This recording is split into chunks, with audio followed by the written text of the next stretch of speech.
Assalamualaikum warahmatullahi wabarakatuh. Perkenalkan, kita dari kelompok 6. Di sini kita akan membuat tugas video UTS Filsafat Hukum Islam dengan tema tujuan hukum Islam dalam ibadah. Di sini kami beranggotakan 4 orang yang terdiri dari Saya Gina Amalia. Saya Moh Rifki. Saya mau Iqbal. Langsung saja ke pembahasannya. Di sini tujuan hukum Islam dalam ibadah secara garis besar adalah untuk mendekatkan diri kepada Allah Subhanahu wa taala. Ibadah merupakan sarana umat bagi seorang muslim untuk berkomunikasi dan mendekatkan diri kepada Allah Subhanahu wa taala. Melalui ibadah, seorang muslim dapat merasakan kehadiran Allah Subhanahu wa taala dalam hidupnya dan memperoleh ketenangan jiwa. Bagaimana sih Kal pendapatmu tentang tujuan hukum Islam dalam ibadah?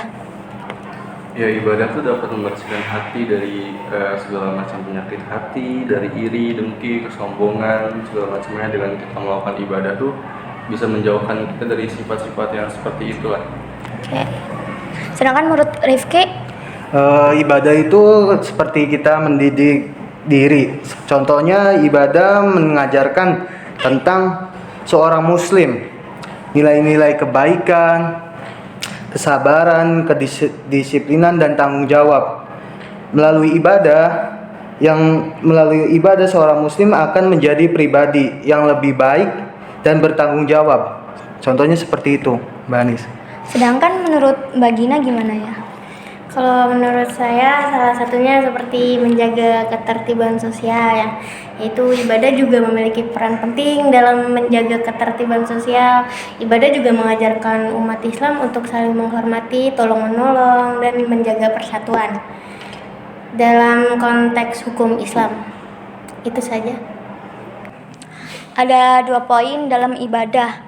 Yang pertama ibadah mahdah, yang kedua ibadah ghairu mahdah. Ibadah mahdah adalah ibadah yang secara langsung ditunjukkan kepada Allah Subhanahu wa taala seperti salat, zakat, puasa dan haji. Sedangkan ibadah ghairu mahdah adalah ibadah yang memiliki tujuan duniawi sekaligus ukhrawi seperti berjihad, berdagang dengan cara yang halal dan berbuat baik kepada sesama.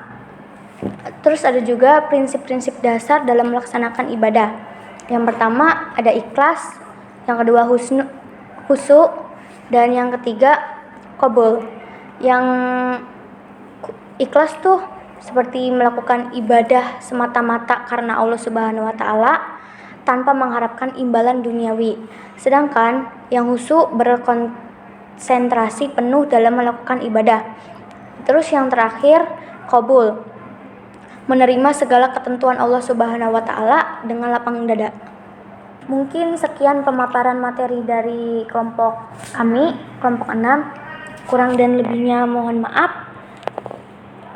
Kami ucapkan terima kasih. Wassalamualaikum warahmatullahi wabarakatuh. Waalaikumsalam.